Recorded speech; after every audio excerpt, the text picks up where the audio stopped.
The morning sun streamed into the kitchen as I sipped my coffee, browsing through some old photo albums. It was surprising how quickly time had passed. As I turned the pages, I remembered the moments we shared as a family. There were photos from vacations, birthdays, school events, and simple family outings. It all felt so recent, yet some of those moments were years ago. Daniel walked into the kitchen, his face fresh from his morning shave. "Morning, Clara. What are you looking at?" "Just some old photos," I replied, showing him a picture of our family from last Christmas. "Remember this?"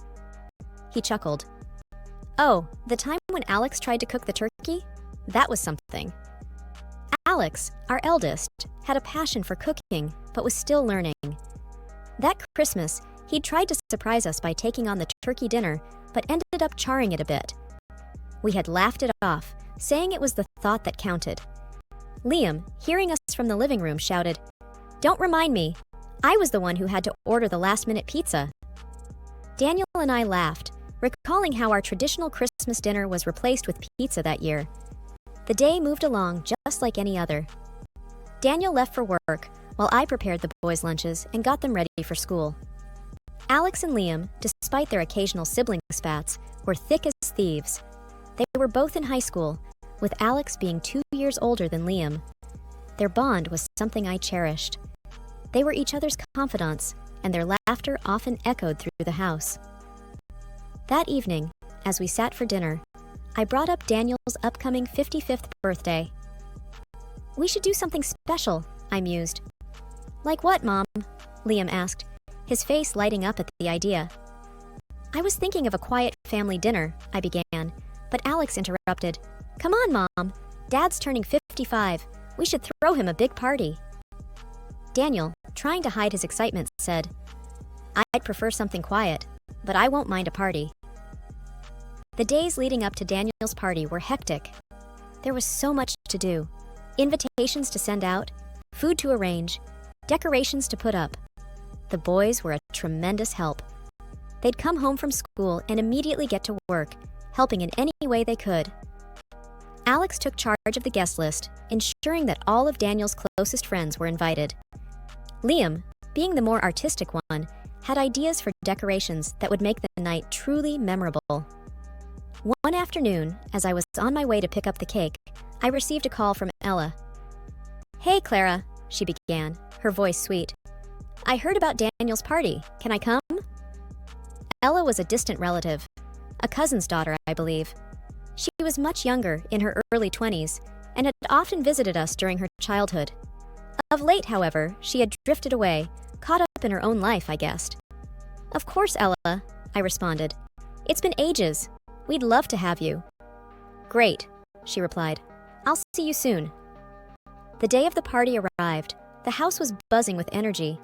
Liam and Alex were ensuring everything was perfect. Guests began to arrive, filling our home with laughter and chatter. Strangely, Daniel was late. He was never late, especially not for something this important. As the clock ticked on, I grew anxious. Calls to his phone went unanswered. And then, the front door opened. But instead of a cheerful Daniel ready to be surprised, he walked in with Ella on his arm. The room went silent.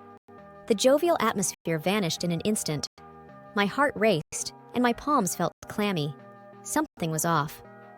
Daniel cleared his throat. "Everyone, I have something to say," he began, his voice unsteady. "Clara, I want a divorce. Ella is pregnant, and I'm the father." The room was so silent, I could hear the tick of the clock on the wall. My mind raced, trying to process what I'd just heard. How could this be? Everything had been perfect just a few hours ago. Alex stood up, his face red with anger. "Dad, what are you saying? This is a joke, right?" Liam, always the quieter one, just stared at the floor, tears forming in his eyes. Ella looked around the room, her face flushed. "I'm sorry," she whispered, but I wasn't sure if she meant it. Daniel looked at me, waiting for a response. But words failed me. The life I thought I knew was falling apart in front of my eyes. Guests began to murmur among themselves, and slowly, they started to leave. The party was over before it even began. That night, the boys and I sat in the living room, trying to make sense of everything. Alex was fuming. "I can't believe Dad would do this to us," he muttered. Liam, his voice shaky, said, "What are we going to do now, Mom?" I took a deep breath, trying to muster strength. "We'll figure it out, boys. We always do." But deep down, I was as lost and scared as they were. Our life was unraveling, and I didn't know how to stop it. The days after the party were a blur. News of Daniel's revelations spread like wildfire. Friends and family were shocked. Some even called to express their disbelief. The phone rang incessantly, with many offering support, but I often let it go to voicemail. I needed time to think, to process everything. The boys were taking it particularly hard.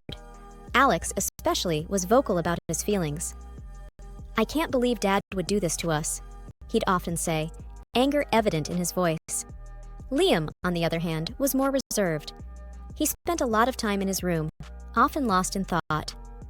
One day, as we were having dinner, Alex announced, "I'm going to live with Dad. Liam and I both. It's a bigger house, and besides, boys should be with their father." I looked at him, surprised. "Are you sure about this, Alex? Have you talked to Liam?" Alex glanced at Liam, who nodded. "Yes, we've discussed it. We think it's for the best." Liam added, "We just think, with everything going on, we should be there for him too." I took a deep breath, fighting back tears. If that's what you both want, then okay. The decision was made. The next week, the boys packed their bags and moved in with Daniel and Ella. The house felt empty without them, but I respected their decision. It wasn't long before things started to change, though. One evening, I received a call from Alex. "Mom," he began, his voice strained. "Ella is making our lives miserable. She throws parties all the time, and her friends are always over. They're loud and obnoxious." Liam took over the phone. "Mom, it's not what we thought. Ella doesn't want us there. She's making it very clear." My heart ached hearing their words. "Boys, you can always come back home. This is your home." There was silence on the other end. Then Alex replied, "We'll think about it, Mom."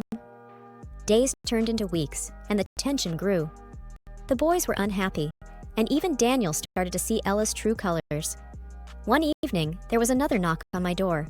It was Daniel and Ella. Ella, her face red with anger, started, "Clara, you need to take your sons back. They're ruining our life." Daniel looked embarrassed but said nothing. I replied calmly, "They're your sons too, Daniel. They can decide where they want to live." Ella huffed, "This is ridiculous. We can't have them here." I looked at Daniel, waiting for him to say something, to defend our children, but he remained silent. It was clear where his loyalties lay. The boys eventually returned home, and our small apartment was filled with life again. Although it was a tight space, the warmth of our bond made it comfortable. Ella's attitude had worn them out, and they regretted ever leaving. Their return also brought to light how deeply Ella's influence was entrenched in Daniel's life. One evening, as I was scrolling through my social media, an idea began to form. I knew Ella was always chasing after the flashy lifestyle. Her posts were filled with pictures of expensive items, fancy dinners, and luxurious vacations. I wondered if I could use this to my advantage. "Boys," I called out, gathering them in the living room, "I have an idea." Alex looked curious.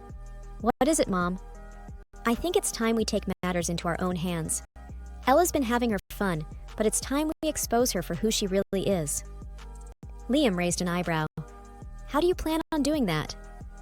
I explained my plan, detailing each step. "I'm going to create a fake profile of a rich, successful man.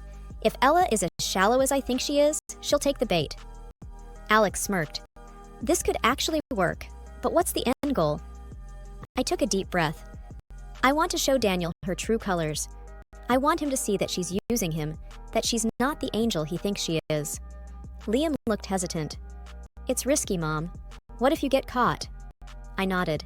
"I know, but it's a risk I'm willing to take." With the boys' help, we set up a profile, complete with pictures of a handsome, wealthy-looking man, luxurious vacations, and high-end cars. We named him Max Sterling. Within a day of creating the profile, I sent Ella a friend request, which she quickly accepted. I wasted no time and sent her a message. "Max, Hey, came across your profile. You have a stunning smile. Ella responded almost